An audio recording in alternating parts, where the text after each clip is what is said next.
नमस्कार साथियों, मैं बाल मुकुंद धुरिया। जैसा कि आप जानते हैं, चुनावी माहौल है उत्तर प्रदेश में और हम लोग उत्तर प्रदेश के होने के कारण उसी रंग में रंगे हैं। इस बीच बहुत कुछ बात करने का मौका नहीं मिला, लेकिन हम लोग के नहीं बतियाने से चीजें रुकती है ऐसा है नहीं।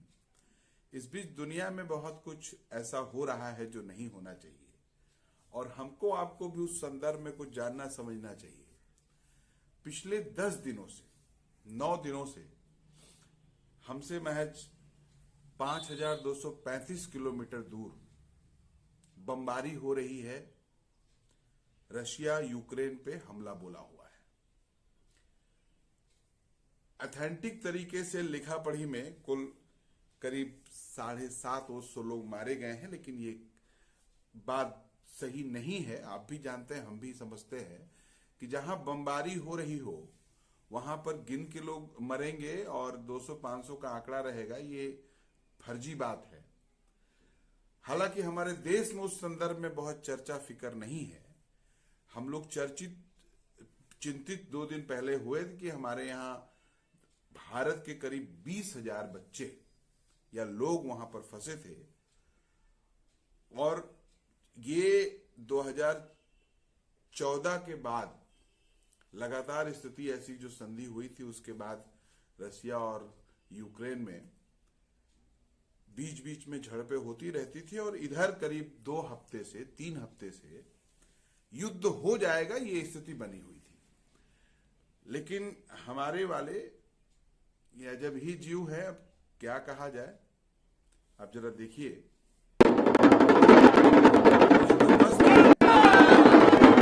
उत्तर प्रदेश के चुनाव में और इस तरह का एक्ट करके पता नहीं कौन सा मंत्र मार रहे हैं। लेकिन जो छात्र यूक्रेन से लौटे हैं, उन्होंने वहां की विभीषिका बताई है। आप सुनिए। ये अभी आप क्या कर रहे हो? इंडियन एम्बेसी में, ये इनका नाम दिखा देते हैं आपको, Vikram Kumar. We are calling them and he is continuously rejecting our calls, जबकि हम लोगों ने इनको रोमानियन बॉर्डर की वीडियोस भेजी हैं जहाँ पे लड़कियों को बेरहमी से मारा जा रहा है। और इन्होंने अभी दोपहर में ही हम लोगों को बोला है कि कीव के बच्चे जितने भी निकल पा रहे हैं ट्रेन से निकल जाएं बॉर्डर्स पे। इस हालात में हम लोगों को गाइडेंस देने के बजाय ये लोग हमारे कॉल्स कट कर रहे हैं and they are completely ignoring us. सारी कंट्रीज की सारी गवर्नमेंट्स ने उन लोगों को निकाल लिया है, but Indian government is doing nothing for us. They are saying they are evacuating the Indian citizens from border. The border is 800 kilometers from our current location. How are we as a student suppose to reach those borders?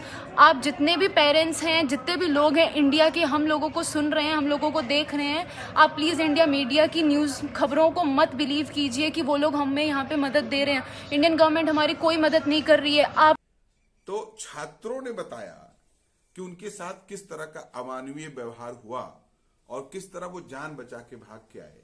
लेकिन हमारे वाले उस पे भी राजनीति करने से नहीं चूक रहे हैं और अपने मंत्रियों को, आप सोचिए युद्ध वहां हो रहा है, अपने लोगों को बुला के लेके चले आना चाहिए। तो यहां से डेलीगेशन भेजे हैं कि जाके थोड़ा यहां भी हल्ला मचाओ कि हम जाके लेके आ रहे हैं। और रक्षा मंत्री का बयान आ रहा है कि हम इतनी दूर पे हैं और छात्र अगर वहां से बचते बचाते हमारे यहां तक चले आए तो हम उनको लेके भारत चले आएंगे।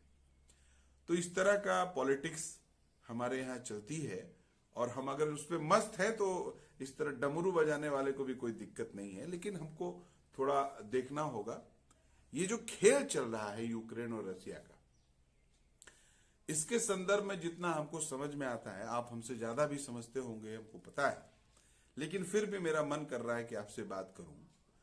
ये पूरा खेल जो है वो इकोनॉमी का है और इकोनॉमी के साथ साथ राष्ट्रीय संप्रभुता का और अपने राष्ट्र को इकोनॉमिकल खेल में बनाए रखने और जो दुनिया का दादा है अमेरिका, उससे अपने आप को सुरक्षित रखने का भी ये मामला है। इस पूरे खेल का रशिया भले प्रत्यक्ष रूप से यूक्रेन पे हमला कर रहा है, देखने में लगेगा कि सारा गड़बड़ सड़बड़ रशिया ही कर रहा है, पुतिन कर रहे हैं, लेकिन इसकी पूरी व्यूह रचना और इसकी पृष्ठभूमि बनती है अमेरिका से। सुनने में अटपटा लगेगा। एक संगठन है उत्तरी अटलांटिक संधि संगठन, जिसको नॉर्थ अटलांटिक ट्रेजरी ऑर्गेनाइजेशन कहते हैं, शॉर्ट फॉर्म नाटो है। नाटो एक, अब कह लीजिए गिरोह तो अच्छा नहीं लगेगा, लेकिन गिरोह से कम भी कहेंगे तो अच्छा नहीं लगेगा। एक 30 देशों का समूह है, लंबा है थोड़ा लेकिन सुनिएगा।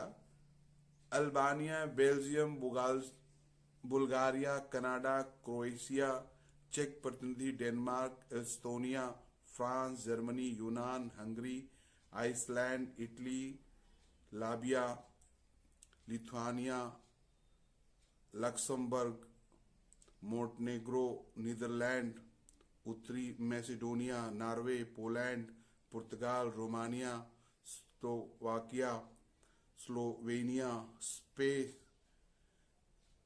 तुर्की, यूनाइटेड किंगडम और संयुक्त राज्य अमेरिका। ये 30 देशों का समूह है।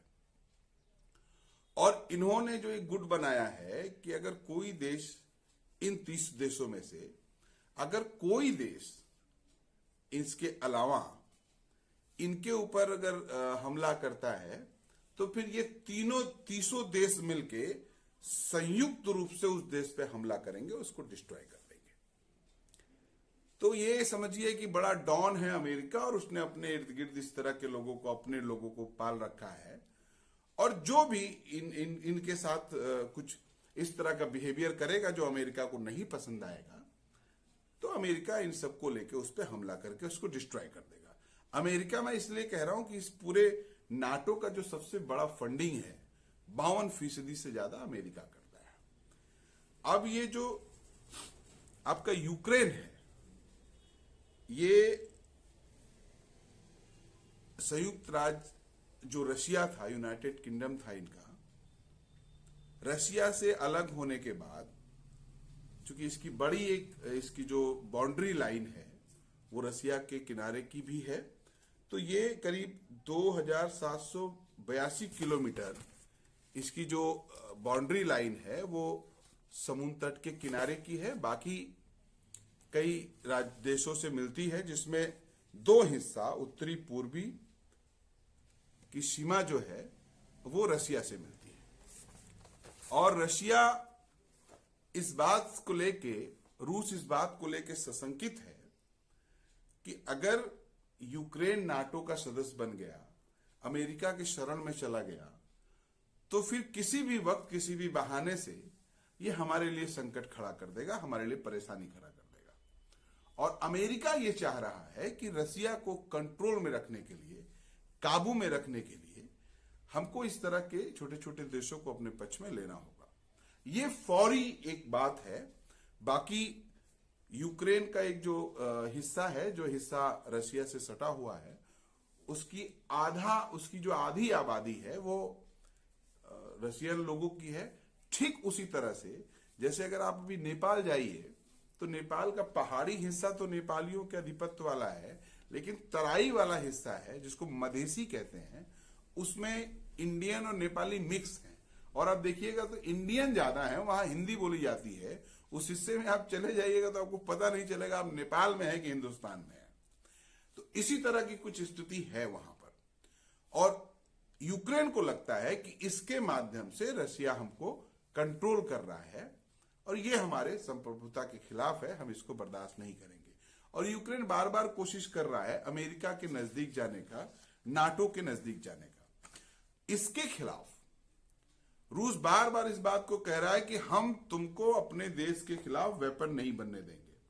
लेकिन व्लादिमीर जेलेंस्की जो इनके राष्ट्रपति हैं यूक्रेन के, उनका झुकाव थोड़ा उस तरफ ज्यादा है और लगातार ये रशिया से बार्गेनिंग वगैरह करते रह रहे हैं और अप्रत्यक्ष रूप से या प्रत्यक्ष रूप से ये अमेरिका के स्टूल बनने की दिशा में आगे बढ़ रहे हैं।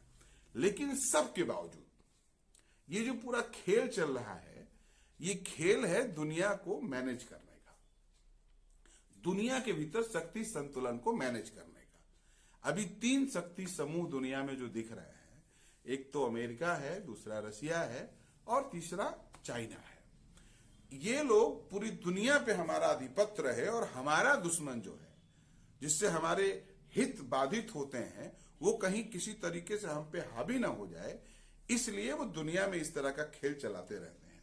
और कोई भी ऐसा संगठन नहीं है दुनिया के भीतर जो इस तरह की चालबाजियों को और बेईमानियों पे रोक लगाए, इसको रोके। हाँ, कुछ देश तटस्थ है, वो ना इस समूह के साथ है ना उस समूह के साथ है, वो न्यूट्रल है, लेकिन वो बहुत कमजोर है। अब वो किसी देश की विदेश नीति क्या होगी वो उस देश के लोग समझे, उस देश के शासक समझे। लेकिन हमारा आपसे बात करने का मतलब केवल इतना है कि इतने गंभीर दौर में जब ये छोटी छोटी टकराहटें, ये लड़ाई जिस तरह से रसिया आगे बढ़ रहा है, कहीं नाटो के देश यूक्रेन के पक्ष में आ गए, खुल के उतर गए, तो एक बड़ी लड़ाई में बदल जाएगी। और ये बड़ी लड़ाई एटॉमिक लड़ाई तक में बदल सकती है और उस सब से हम लोग भी अछूत नहीं रह सकते हैं। तो हमारे शासकों को भी वहां कड़ी नजर रखनी चाहिए और देश को भी इस बारे में कॉन्फिडेंट में लेना चाहिए। लेकिन हमारे वाले डमरू बजाने से और चुनावी भाषण करने से, चुनावी प्रचार करने से बाज नहीं आ रहे हैं। उनको उत्तर प्रदेश और 5 राज्य जीत लेना जरूरी है, बाकी पूरी दुनिया में जो चीजें चल रही हैं उससे उतना लेना देना उनका है नहीं। अब सोचिए, ऐसे जटिल समय में वो 5-5 दिन 4-4 दिन बनारस में रुक के प्रचार कर रहे हैं। तो इसलिए आपसे गुजारिश है साथियों कि थोड़ा गंभीरता से दुनिया के भीतर हो रहे इस बदलावों को समझने की कोशिश करिए और हम लोग कोशिश करें कि थोड़ा हम लोग अपने तरीके से भी चीजों को जानें। और तब समझ में आएगा कि हमारे 56 इंच के सीने वाले जनता के साथ और देश के साथ कैसा घटिया मजाक कर रहे हैं। उनको कितनी फिक्र है हमारे लोगों की, हमारे देश की और देश के अवाम की। अभी बच्चे क्या क्या झेल के आए हैं, आप तमाम वीडियो में उनके बारे में सुनिए तो आपको लगेगा कि ये 56 इंच के बड़बोल वाले लोग केवल हमें मूर्ख बनाने के अलावा और कुछ नहीं कर रहे हैं। ये वीडियो उनके लिए भी समर्पित है जो लोग भाजपा के बारे में पॉजिटिव सोचते हैं। आप सोचिए, लेकिन तथ्यों के पास जाके सोचिए। ये लोग देश को फिर से 18वीं सदी में ले जा रहे हैं। थोड़ा सजग रहिएगा। बाकी कल अंतिम मतदान है, जो लोग भी मतदान के करीब हैं वो लोग इसी संदर्भ में सोचते हुए आज देश बचाने का दौर है और देश के प्रति आप अंधभक्ति को छोड़ के कितना पॉजिटिव सोचते हैं, यही सच्ची देशभक्ति है। उस दिशा में हमें सोचना चाहिए। नमस्कार।